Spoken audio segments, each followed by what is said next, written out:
Malik Morris's social media feed is filled with motivational messages, star-studded moments, and snapshots of his lavish lifestyle. What's not shown are the roadblocks that delayed his opening by 3 months, or the daily struggles he faced dealing with manufacturers. This entrepreneur's road to becoming the youngest store owner in the 9th largest mall in the country was paved with hurdles, hard work, and modesty. Despite the struggles, Morris seems to always maintain and persevere. I have a store now, but at first I was pushing this out of my car and out of my house, and that's how it started. And it wouldn't be here if I didn't put that work in, and I wouldn't be here, I wouldn't have this brand if I didn't put in the work with Savage Youthis, and I wouldn't be here with Savage Youthis if I didn't put in the work with football and growing through everything in life plays a part of where you are today. The 26-year-old New Hyde Park native has been balancing several passions, such as fashion, sports, health, and fitness since college. After graduating with his doctorate from Ithaca College, he earned his way to a good living as a physical therapist. However, the pandemic ironically pushed him in another direction. COVID hit and everything shut down. For everybody, everything shut down. So it was quarantine and I was at home doing nothing. And I was like, all right, let me use this time wisely. And I invested the time into myself. I had some money saved aside and invested and started a new business, and it took off from there. I enjoyed physical therapy. It was a great job. I was changing lives in that field, but this was always something that I wanted to just do and pursue. And without COVID coming and kind of making me stop doing physical therapy, I probably would have never went 100% entrepreneur. Morris got his start in the fashion business with his business partner, Corey Van Dorn, and the brand Savage Ruthless. The clothing brand was founded in March of 2017, and with it, they encourage their customers to live life to the fullest. There was a certain design that he had put out that I was like, oh, this is dope. And I could see myself selling this, And I just kind of took a chance on him and took a chance on myself. And I don't think there was anything in particular, but I was like, let's do it. Let's, see what can happen. And a lot of entrepreneurship, I believe, comes from those chances. You have to take a chance on things there's opportunities that present itself every day. Venturing out on his own, he founded Malik Dupri in November of 2020, 8 months after COVID changed the world. Starting off with adversity during a pandemic, Morris also had his grand opening delayed by 3 months, still having to pay rent despite not being officially open. But Morris seems to always find a silver lining. If we're gonna really be technical and talk about hurdles, my grand opening for the store was June 12th, right? I signed my lease for the store on March 1st of 2021. So there was a 3-month period of when I was not open. I was paying rent and I was not open, and it was because I didn't have the merchandise. And it wasn't anything that I could control because I was waiting for my manufacturer to send it to them.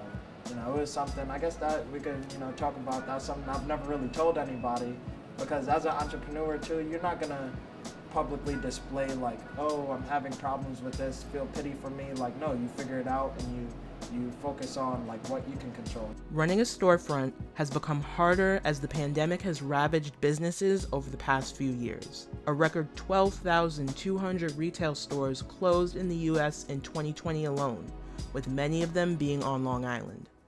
But for Morris, the pandemic redirected him towards building his own brand in a physical store.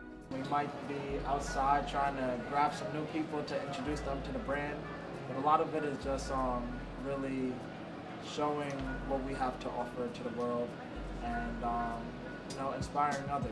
That's a lot of what we do here, is showing there's no limit to what you can do.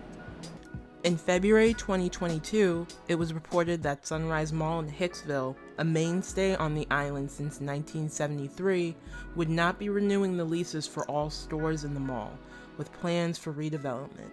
Losing the mall as is has hit many hard, and has made some question the future of malls and small businesses. But Morris chooses to not focus on the negative. I try not to focus on it. At the end of the day, we talked about before, focus on what you can focus on.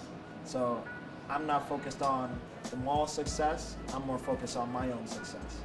So there could be a chance where malls are failing, but there's one store that is popular and thriving in the mall. That's what I'll focus on. I'll try to be that store, and I feel like I am in a good mall. This is a spot that is 15 minutes away from where I live, but also it's one of like the top 10 malls in the country. So I'm blessed in that way to be able to be here and be in a popular location of the mall as well. I can't really ask for much more if I were to do brick and mortar. At the end of the day, you're paying a premium rent because you are in a high traffic location, but that's the cost of doing business. And I feel like if malls end up dying out, as part of being an entrepreneur is rolling with the punches and figuring out, addressing the problems as they face itself. In terms of what to expect when coming to the store, the employees had this to say. It's been nice, it's been good, there's good vibes, positive energy, just talking to the customers, helping them out, showing them around. It's been nice. It's more of I feel like family here, really. Just other jobs are a little hostile, a little, I would say, just feels like work. You feel like, we're having a good time. So I would say if you pull up to Malik Dupri, you gotta have some good vibes, ready to try everything, because I see Malik Dupri in every mall. Morris insists that anyone can pursue their dreams and tough it out through hard times, even a regular kid from Hempstead. One thing I want people to know is if I could do it, you can too. I grew up, I'm telling you, I'm a normal person, just like everybody else. And that's one thing, even a lot of these celebrities and public figures that you might look at on social media, if you ever meet them, treat them like normal people, because they are, And that's one thing that I do that they respect me even more. But if you talk to them almost like they're your cousin, that's how I go about it. And if they support you, they support you. If they don't, they don't. Don't take it personal. Just keep pushing. As of this past summer, the store has been relocated and now lives on the second floor of the mall.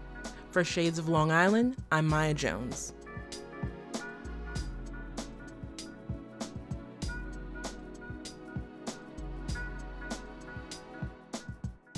In March of 2021, Jolyn Hobson submitted a letter to the East Hampton Town Board. The letter advocated for the renaming of the Amagansett Youth Park after her great-uncle, Lieutenant Lee Hayes, for his contribution to the town and country.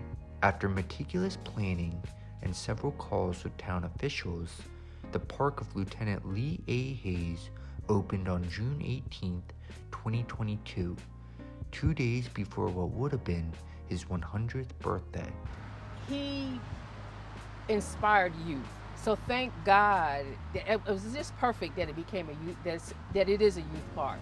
So when people go there, I want them to be able to pay attention to, number one, the new name of it now, being Lieutenant Lee Tuskegee Airman Lieutenant Lee A. Hayes. And then I want them to look at that memory, that memoir that's there, that has been placed there for him, that plaque, that just shouts out all over the place how incredible that he was as a person. But and with youth, I want them to go there and have fun and dream of anything that they can possibly be. Lieutenant Lee Hayes was born on June 20th, 1922, in a brick house near Manborough, Virginia. His great-grandfather was a slave who fought in the Civil War. His great-grandmother was a Sioux Native American. His father, Gurley Lee Hayes, worked in a sawmill. When the Great Depression hit, the mill shut down, leaving Hayes unemployed and the family impoverished. We did many jobs, dairy work, farm work. I think we did carpentry as well. So he did what he had to support his family. A self-taught carpenter, Gurley Hayes built a family home on Town Lane. He also built and installed wooden street signs throughout East Hampton for the Town Highway Department, and along with several deacons, organized the construction of the Calvary Baptist Church on Spinner Road. he found steady work at a dairy farm on Han Lane. Meanwhile, Lee Hayes and his siblings became the first black students to attend Amagansett School and East Hampton High School. Being the oldest of 13 children, Lee Hayes was forced to drop out of high school in order to support the family. He helped his father on the farm and held a variety of other jobs, such as installing guns at Camp Hero in Montauk. From what I was told was he is a very smart young man. He competed very well in mathematics and English and everything. I think he surprised teachers with him being African American. I guess they underestimated him at first and realized that that just wasn't the case. He was a very smart young man.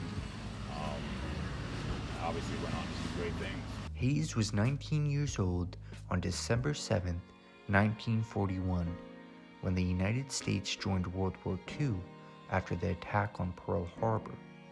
He vividly recalled reading about the Tuskegee Airmen, the first black military aviators in the U.S. Air Force. Before 1940, African Americans were barred from flying for the U.S. Army. Hayes expressed interest in joining the prestigious outfit to his mother, Jenny. She forbade him from doing so. However, after constant pleas, she relented. Soon after, Hayes was drafted into the military. We took the exams that with about, I think it was about 80 of us that took the exam, 80. They were all white. And we completed it quicker than the rest of them, and we went out in the hall to wait for the results, both of us, Quinn and myself.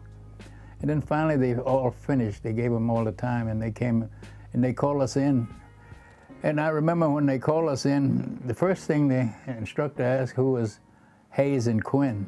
And they didn't know, they couldn't, they had our names recorded, but they didn't know which is which. So we said we were the two black ones. So the only thing he said to us, he said, "You two scored the highest score that ever scored down here at the field." I scored 94 and Quinn scored 97. So we were in. After joining the Tuskegee Airmen, Hayes was initially stationed in Mississippi as a bomber cadet. The Army officials told his group to remain on the base because they could not guarantee their safety outside of it. Hayes experienced several racist instances as he trained to fight for his country, including one with potentially fatal consequences. And when I was coming in, and they turned on the floodlights. And then I said to him, I said, I request runway lights only, no floodlights, but they wouldn't turn off the floodlight. And I kept insisting. I said, and I'm coming in, I gotta land, I gotta do something. So I said, will you please turn off those floodlights, because when it floods, everything just, I don't know. You really can't see well. It's almost like it throws off your perception. Okay. I was used to land with just runway lights, just lights on the right. And well, they didn't do it. So what happened? I landed halfway down the runway, and I stalled about 10 feet in the air, and that B-25, which is about 30,000 pounds, fell. And when it stopped, we looked over. There was about a 100-foot embankment. Wow. It went off to an embankment. It was an embankment, and it stopped. We all looked over in the embankment. We looked down like this. And then I called the tower. I said, I request takeoff instructions. So they gave me takeoff instructions. But I always thought that was another way of them white folks were trying to eliminate us. You know what I mean? They figure if you run off and kill yourself, and they say, well, it wasn't our fault. You know what I mean? Hayes served in the U.S. Army from 1944 to 1946. The war ended before he could see combat. After being discharged, Hayes returned to East Hampton and earned a bachelor's degree in airplane maintenance and operations. He then sought work as a commercial pilot, which he believed would be easy considering his impeccable credentials. Tried hard. I wanted to fly commercially too, because I got a commercial license, which we got, because I flew bombers, and I thought that would help me. But I couldn't get a job flying, and that really made me feel very bad, because I just thought, I said, well, if I can fly that well, why can't I fly commercially? It must have been a horrible feeling for them to grow up to a point where, you know, especially being a pilot, to come home and serve your country, you can't even get a job, okay? That made me bitter. He was very disappointed in that. I never heard him be angry about it. I didn't get the impression. He just kind of told it as a matter of fact. So he gravitated towards master carpentry. So he would build houses way into, I think he retired from carpentry when he was about 83. And he was probably building houses until he was probably about in his 60s. Hayes mostly worked in carpentry, building several of the houses in his community on Town Lane, including his own. Ultimately, instead of giving in to resentment due to discrimination, Hayes chose to give back to the community, serving as a member of the town's Democratic Committee. He was also one of the first African Americans to run for office in East Hampton. After fighting for all of our freedom in the World War II, having difficulty finding work, being able to do the trade that he did, and what he ultimately tried to sacrifice himself for our country. So I think it's a great example of the American story, American resilience, that even despite that, people continue to move on and to thrive as he did in business with his brothers and making this community so great. Any person or anybody that enters that park, we want them to realize and get a sense of how much love we Hayeses felt being in that area. I want them to feel that unity, that love, that community, and I want them to know that this park was renamed in honor of a hero. Hayes passed away at the age of 93 on December 4th, 2013. However, his life and legacy have now found a permanent home in the park. One of the things we worked with Allison McGovernor, and she coordinate with the town so that we can have a QR code that we can come up, and anybody can come up and bring their QR code up there, and they can find out the history about the Hayes family and the history, you know, of Uncle Lee. And I think it's really important, especially to dedicate a youth park in memory of someone who made such a contribution, was instrumental in both, you know, protecting our democracy during World War II, but especially for breaking down race barriers and to actually move our country towards an integrated military and subsequently an integrated nation. The renaming of the park for Lieutenant Lee Hayes is very important to the community because he fought for our country, won, and then he represented and gave back to the community, you know, for our people. The struggles that he endured through the war, after the war, you know, is something that you couldn't imagine. I don't even know the whole story about him, okay? But I know he was my uncle, and I lived next door to him, and I love him dearly, and, you know, I just try to teach my kids to try to do what your uncle did. You know, you ain't gonna be as sharp as he is, but you can come close. For Shades of Long Island, this is Ben Carlin.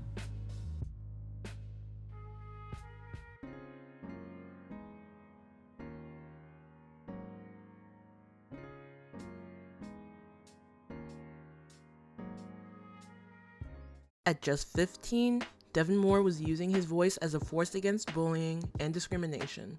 Since we last covered his story and organization, Race to Speak Up, 4 years ago, he has expanded his efforts beyond Suffolk County. We caught up with the 18-year-old to chat about his latest anti-bullying ventures, which include a curriculum, speaking engagements, and a new book. I have the hashtag behind the screen anti-cyberbullying curriculum that I designed in order to teach students about what cyberbullying is, cyberbullying prevention, and how to be upstanders. And now, so I have my behind the screen, the harms of cyberbullying webinar. And with that, it's hosted by, of course, yours truly. And I also have my co-host, Dr. Cindy Brandawa, who is a child and adolescent psychiatrist who focuses on bullying. It's live, and we have audience asking questions, giving their advice. We've had people who have actually said, I was a bully. How could I have helped the target of bullying? How could I have helped or gone back and apologized? In addition to starting the podcast Race to Speak Up and creating a curriculum, Moore also released his first book, which not only tells a story, but acts as a tool to teach children how to speak out against bullying.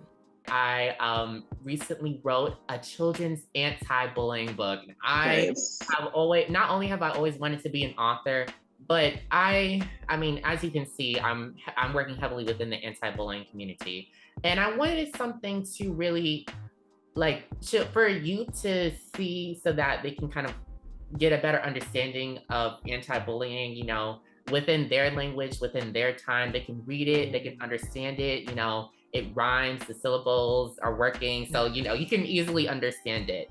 And not only is it for youth, but I mean, when it comes to adults or anyone that's reading it, it lets you know how Devin speaks up. The title of the book is Devin Speaks Up. It lets you know how you can encourage your child to speak up, be an upstander, not only for themselves, but for others. Moore knows all too well how bullying can have an effect on a young person, being a former victim of cyberbullying and discrimination while in middle school. He disclosed how he was able to get through the situation. It was just hard. I was sad. I was mad. There was times where I couldn't sleep. I talked to my parents about it, and they're like, Devin, you were so sad. And of course they were sad too. My parents, my brother, they're my main support. And luckily I have a lot more supporters, but they were able to see me, at home in my home environment where I felt safe, but I was still sad because of the bullying. Luckily I was able to go through therapy, and I'm honestly still in therapy, because bullying, when it comes to the traumatic and devastating effects of bullying, that can lead into adulthood. I've talked to principals, I've talked to other, just adults in general. They're like, Devin, I can remember the exact moment, the bully's name, how they looked, how I was dressed. That's alarming to me. And they're like, Devin, it still affects me. I still have that anxiety. I still have that anxiety. They still have that anxiety. I luckily have been able to work through the paranoia that arose from all that bullying. According to the Center for Disease Control and Prevention, 20% of high school students reported being bullied in 2020. 1 in 6 high school students reported being cyberbullied specifically. In middle school, bullying was reportedly even higher, with 28% of students experiencing bullying. When it comes to middle school, you have your cliques, but there are times where within these different cliques, that causes separation. It causes literal groups.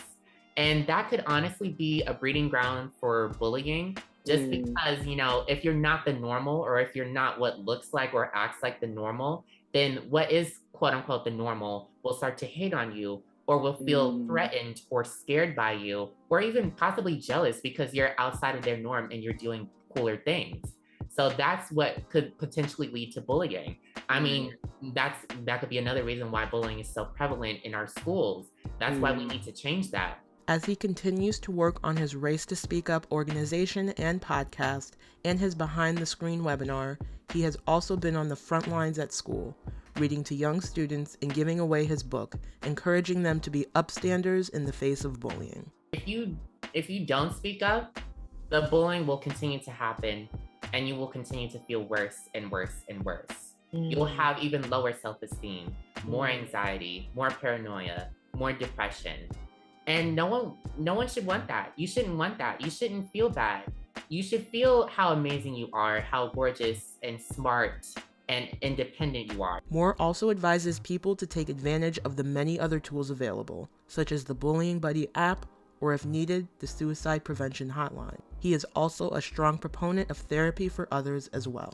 I think that therapy needs to be something that not only the target of bullying can go through to help them work through their mental, because they shouldn't be going through bullying, but the bully themselves need to go through therapy. Because where is this coming from? Where is this mentality coming from? Oftentimes it comes from the home environment. That's why I think we need to have these conversations of diversity as well. Because there's things in older generations that were taught that may not necessarily be the best thing, But that also is taught to younger generations, and it trickles down and trickles down and trickles down. I say no to that. If it's negative, I say no to that. We need to stop. We need to acknowledge that there's a problem, figure out what the problem is, then start to retrain the mind so that you know that this is a problem and here's how to fix it. Moore has been able to balance his anti-bullying work with school, recently finishing his first year of college at the University of Maryland in College Park, where he is majoring in psychology. And to no surprise, Moore is also minoring in nonprofit leadership and social innovation. When asked what we can expect to see from the young activist in the future, he had this to say. What you can expect is this book everywhere. I want this book in stores, schools, Amazon, anywhere you can buy it, but beyond my website. I want that everywhere. So that's the Race to Speak Up part. Oh, and then another part with Race to Speak Up is just me giving more presentations, because I really love doing that. Once COVID hit, I wasn't able to physically do that, and luckily I've had so many opportunities that's why I have my podcast and webinar, but luckily I've had so many different opportunities to be able to talk and meet more people, but I just want to do that in person even more so and expand and continue to grow. In 5 years from now, I would either be working towards getting my PhD and becoming a psychiatrist so that I can be a doctor and continue to help you, or I would be starting, working towards becoming a lawyer, a civil rights lawyer, so that I can stand up and defend people within legal cases and keep up with everything, because by you, coming to me, I can help you because I want to help you. I'm here for you. Devin Moore, I'm here to help you. I want to help you. For Shades of Long Island, I'm Maya Jones.